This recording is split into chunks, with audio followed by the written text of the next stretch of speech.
এবারে বিস্তারিত। বিডিআর সদর দপ্তরে নারকীয় ঘটনায় নিহত 48 সেনা কর্মকর্তা সহ 50 জন শহীদের নামাজে জানাজা সকালে জাতীয় প্যারেড স্কোয়ারে অনুষ্ঠিত হয়।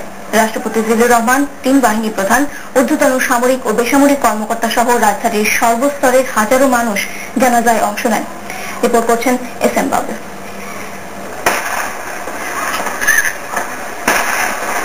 21 বার তোপধ্বনির মাধ্যমে প্যারেড স্কোয়ারে আনা হয় বিডিআর বিভৎসতায় নিহত সেনা কর্মকর্তাদের মরদেহ।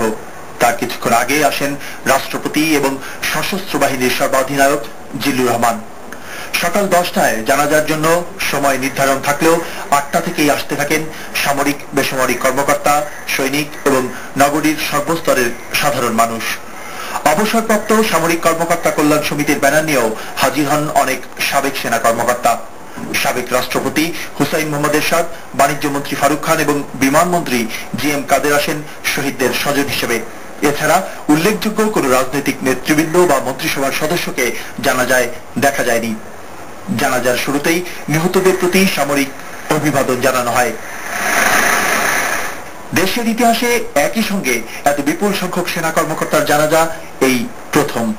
এখানে বিডিআরের নিহত মহাপরিচালক মেজর জেনারেল শাকিল আহমেদ, মৃত্যুর পর পদোন্নতি পাওয়া ব্রিগেডিয়ার জেনারেল জাকির হোসেন সহ মোট 40 জন কর্মকর্তা, মহাপরিচালকের স্ত্রী নাজনীন শাকিল এবং একজন সেনা সৈনিকের নামাজে জানাজা অনুষ্ঠিত হয় প্রথমবারের মতো। এছাড়া গত শুক্রবার বিডিআরের উপমহাপরিচালক ব্রিগেডিয়ার জেনারেল আব্দুল বারী এবং ঢাকার সেক্টর কমান্ডার কর্নেল মুজিব সহ যে 7 কর্মকর্তার জানাজা হয়েছিল তাদেরও দ্বিতীয় দফা জানাজা হয় এখানে। এ সময় জানাজা এলাকায় আসা নিহতদের স্বজনদের আহাজারিতে আরো একবার ভারী হয়ে ওঠে পরিবেশ।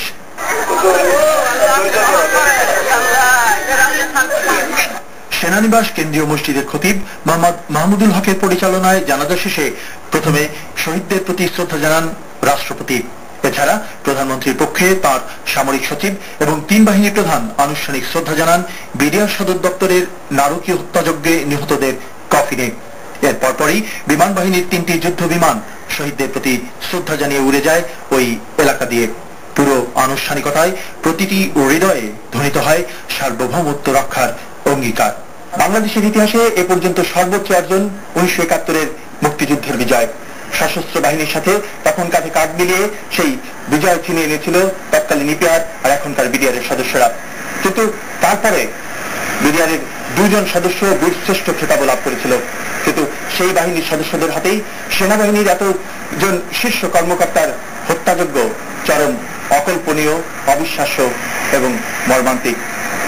বাংলাদেশের ইতিহাসে যেন সেই ঘটনার আর কোন পুনরাবৃত্তি না ঘটে তারই কথা যেন আজ ধ্বনিত হচ্ছে শেষ গন্তব্যের এই যাত্রা থেকে।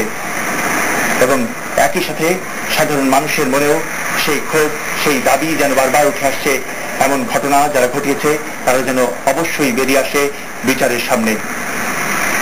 এস.এম. বাবু, এটিএন বাংলা, ঢাকা।